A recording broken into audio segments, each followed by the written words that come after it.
Hey y'all, it's a rainy day in the middle of nowhere, so I figured we would go ahead and try and do a very basic video on the 5 C's. Headed out to the local Walmart, and we're going to show you how easy it is and how there's no excuse. Here we go! Alright, I've got my list, I've got my phone. Got my stupid mask, so here we go.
Tarps.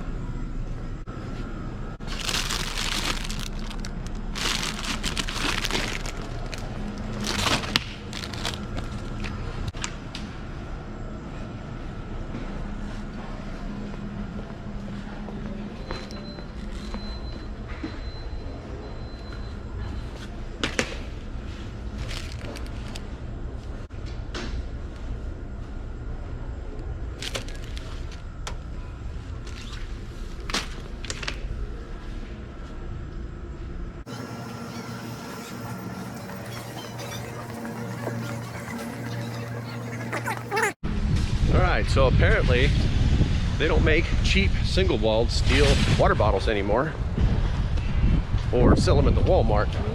I did like that red one. I got that for a different reason. And now I'm headed off to the Dollar Tree and then probably the dollar store, because I can almost guarantee we'll find what I'm looking for there. See you there. Alright, my battery's at 25%, so I hope this is it. Dollar General. Going in looking for the steel can.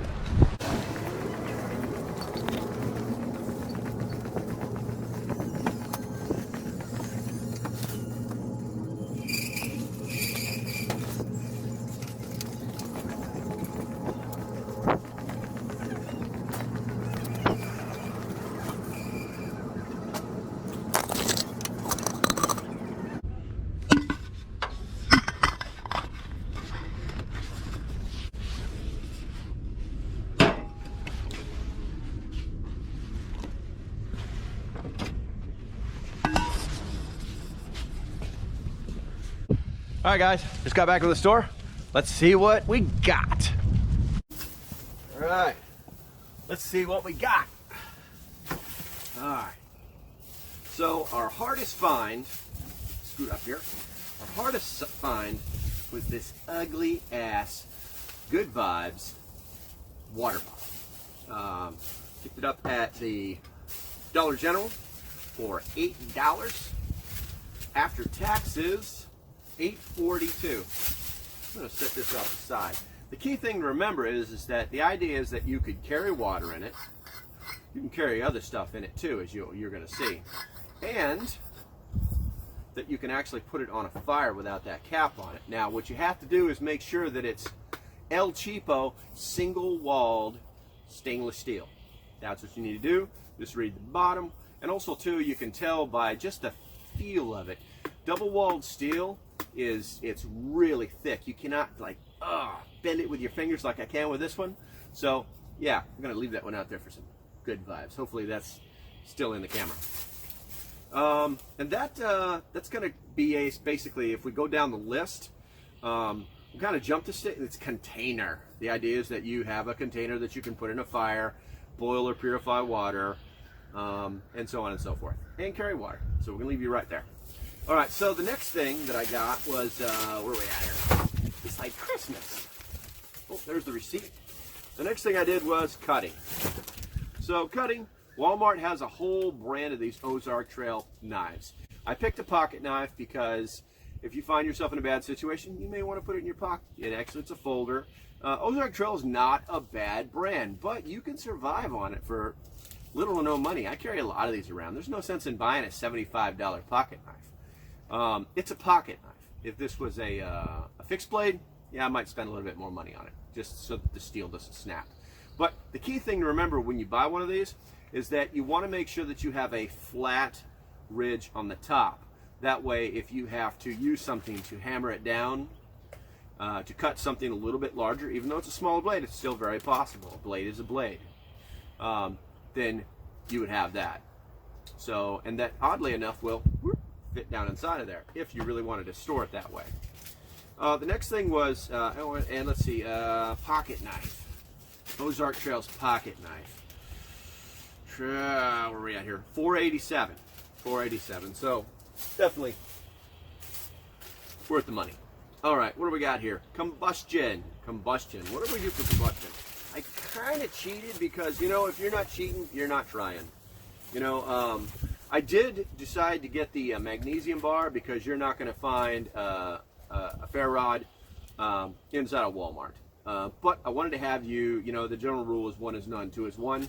And this puppy, believe it or not, because it's old technology that still works, you take your knife, use the back of it, scrape some of that back of there off, you get the flint, you got a fire, or you have flamage.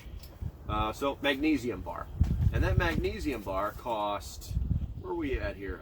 Red line, mag bar, $4.46. So we're starting to spend a little bit more money than we would really, really want to, but I think in the end it's okay because, like I said, if you're not cheating, you're not trying. A little bitty pack of 2 minis, and let's see here, Bic lighter, $1.97. What do we got here? All right, so I think that pretty much covers the basics of combustion. Cordage. So I ended up doing a little comparison shopping while I was in Walmart and bought 3 different types of cordage. I bought this 48-foot poly brand trap line. You find it in the fishing section.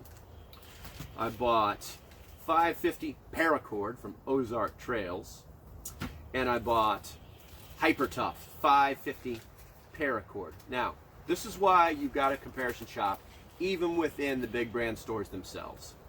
So this is 50 foot, this is 50 foot, this is 48 feet. Okay, all of them paracord. Yes, this one's a little thinner, but if you're into lightweight hiking, then you know that none of this matters, and that will work just fine for you. And it's only 2 feet difference. The big thing is that for this, I think I paid, where are we at here? That was the big lighter, paracord black, $3.94. Paracord, yes, $4.84. So almost $1 more expensive. I'm going to slide that over there. And let's see, red line, trap line, $1.96. So think about that. And oh, by the way, I bet that fits right inside of there. So think about that when you're buying it. Do some comparison shopping within there so that we can work on the 5 C's. Just get this as the basics and we'll move on. All right, so what do we got here? Container, we talked about the container, and cover. Basically, cover is shelter. I mean, I could have just went and bought you a 50-cent Mylar blanket. Could have bought you anything, but the fact is, a tarp is a tarp is a tarp. This is a heavy-duty tarp. It's sold at Walmart. It has good corners on it for putting it up as a tent or shelter. This one is a 6 foot by 8 foot, so it's not ginormous, but then again, you don't really want something ginormous to pack around. This one will keep you dry. It's just that easy. Tear, weather, and crack resistant. Heavy-duty polycarbonate grapples. 10 millimeter thickness with reinforced corners. So this is a good tarp. This is really good tarp. If you upgrade to something else, it's fine, but I think this is a great starter tarp. This one is heavy duty. And let's see, my tarp, heavy duty, where's it at? Tarp, $6.97. You may have also seen me pick up this. This cost me $1. It's made of plastic, but it'll hold water. This is going to be for another video, but I wanted you to know that they sell them at Walmart, and they're really cheap. They literally walk me right over this. It does say hand wash only on it, so it's clearly not meant to hold anything hot. Remember that. Put that to the side. Let's put all this stuff to the side. So once again, the basics. I'm just going to go ahead and take this and say, you know, people are like, why'd you buy so much 550 cord or paracord? It's really easy. When somebody asks you how much paracord do you need, the answer is always more if you can carry it. So I'm going to take these and I'm going to dump them off to the side. And I'll put you over here. So I'm going to tally this all up for you. I'm going to put the number inside the video itself so you know what the total cost was. I'll even include 7% sales tax just to make sure that I cover all the wickets. So cutting, nice nut, nice little pocket folder. It can actually fit inside of this container. And I've got it backwards. We're going to hold it up like that. So that takes care of our cutting basics. Fire. If you're not cheating, you're not trying. 2 sources of fire. Look forward to making the upgraded version of this video. But these are the basics for the basic prepper just wanting to start out with a kit that will get them one day of anyone else that's not a prepper in a SHTF situation. Cordage, $1.47. $1.47. It's designed to hold trap lines. It can carry weight. And by the way, you're just going to be putting a tent up or some other crap with it, so it's not like it has to actually hold 500 pounds. I'd be interested in finding out what its actual tensile strength is. Maybe I'll look that up for something else. And then obviously cover, heavy duty tarp. You can't beat it. If you're really smart, you'll take all this stuff, you'll shove it inside that container. You'll unwrap this, wrap it up, get some big old rubber bands, wrap it around this, and it'll be one little kit that you can just throw someplace else. As you can see, there's a reason for people making bags. Obviously, if it can't contain itself, then you might need a bag for it. But these are the 5 basics, 5 C's: cutting, combustion, cordage, container, cover. You didn't actually think I'd get away with making a video without smoking a cigar. Yeah, it started to rain, and oh, by the way, when I stopped filming for a second, it's because the UPS guy just showed up. Small world. Turns out he's a prepper. He's worried about gun bills, and he's worried about all the same stuff we are. But basically I told him, follow my channel, and he was all happy to do that. So to the UPS guy, pretty cool. I really wish I caught your name, but that's okay. Next time. Until then, make sure that you stay safe. I'm going to smoke this.